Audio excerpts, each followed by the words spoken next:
निवडणुका आले की त्या हिशोबाने आपला दोन्ही दगडांवर पाय ठेवतात। ज्यावेळेस सुनबाई निवडणुकीला उभ्या आहेत तर भाजपमध्ये जातात आणि आता मुलगी उभं राहणार तर राष्ट्रवादीत राहणार असं म्हणतात। असं त्यांनी तुमच्यावर आरोप केला की ते दोन्ही दगडांवर का पाय ठेवतात? दोन्ही दगडांवर पाय ठेवण्याचं कारणच नाही। भारतीय जनता पार्टीमध्ये प्रवेशासाठी 5 महिने मी वाट पाहतोय आणि 5 महिन्यामध्ये प्रवेश जर मिळू शकत नाही तर मी काय करणार? तुम्ही प्रवेश द्यायचा नाही, मूळ पक्षही मला सोडायचा नाही, त्यामुळे राष्ट्रवादीमध्ये गेलो तर बिघडतं काय त्याच्यामध्ये? तुम्ही प्रवेश दिला नाही म्हणून राष्ट्रवादीत गेलो। 40 वर्ष भाजपसाठी मी मेहनत केली, कष्ट केले, हे कुठे होते? त्यांचा जन्मसुद्धा झाला नव्हता ज्यावेळेस मी भाजपचं काम करायला 40-42 वर्ष झाले। सगळे यांना माहिती आहे की भाजपचं मोठं करण्यामध्ये योगदान कुणाकुणाचं राहिलेलं आहे, ज्यांचं आहे त्याच्यामधलं एक मी आहे। आणि ज्या भारतीय जनता पार्टीला आज ओबीसीचं बहुजन समाजाचं स्वरूप प्राप्त करून झालं, गोपीनाथ मुंडे असतील, मी असेल, भाऊसाहेब फोंडकर असतील, गिरीश बापट असतील, अण्णा डांगे असतील, नासा फरांदे असं कितीतरी नावं सांगता येतील, त्यांना बाजूला टाकायचं आणि आता नवीन नवीन चेहरे समोरून त्यांना मोठं करायचं, हा कोणता न्याय आहे? परंतु हे होतं आहे म्हणून मी माझा या ठिकाणी 5 महिने वाट पाहिल्यानंतर ठरवलं की या ठिकाणी आता भारतीय जनता पार्टीमध्ये लाच गरज माझी नाही आहे, तर मी कशाला भाजपमध्ये जात राहू? मी काही भाजपमध्ये स्वतःहून गेलो नव्हतो। मला भारतीय जनता पार्टीमध्ये येण्यासाठी भारतीय जनता पार्टीचे दिल्लीमधले सर्वोच्च नेते आहेत त्यांनी फोन करून या सांगितलं होतं। मी त्यांच्या आमंत्रणावरून भारतीय जनता पार्टीत प्रवेश करण्याची इच्छा व्यक्त केली, मी स्वतःहून केली नव्हती।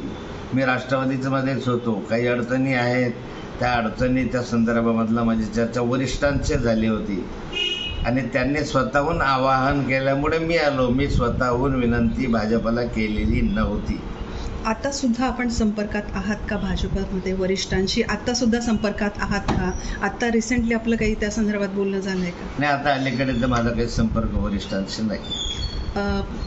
रक्षाताईंशी आम्ही ज्यावेळेस चर्चा केली त्यावेळेस त्यांचं असं म्हणणं होतं की नाथा भाऊ आणि गिरीश भाऊ जर एकत्र आले, त्यांनी एकत्र बसून काही चर्चा केली तर जिल्ह्याचा विकास नक्कीच साधू शकतो।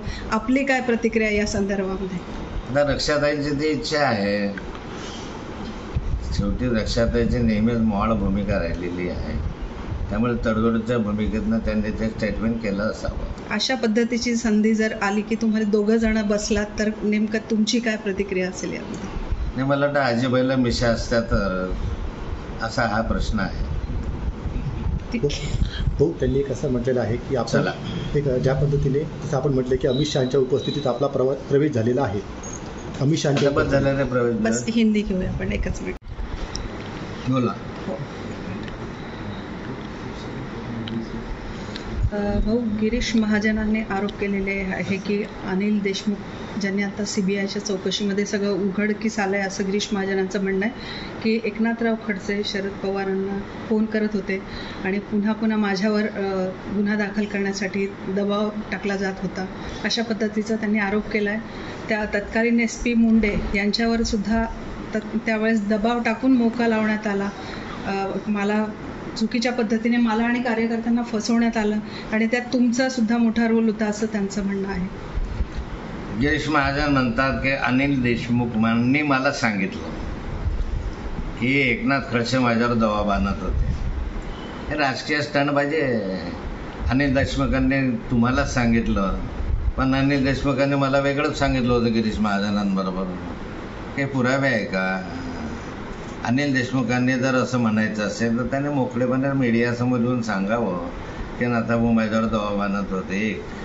दुसरं, प्रवीण मुंडेंनी सांगितलं की मी दबावामुळे हा गुन्हा दाखल केला। म्हणजे एखादा अधिकारी दबावामुळे काम करतो हे सिद्ध झालं। वास्तविक IAS असताना IPS असताना ते शपथ घेतात मी कोणत्याही दबावाला बळी न पडता निस्पृहपणे काम करेल, निर्भयपणे काम करेल। मग प्रवीण मुंडेंनी कोणत्या दबावाखाली काम केलं हे नियमबाह्य नाही का? म्हणजे याचा अर्थ आहे की सरकारी कर्मचारी दबावाखाली काम करतात, म्हणजे आताही दबावाखाली हे सगळे स्टेटमेंट होत आहेत असं दिसतंय।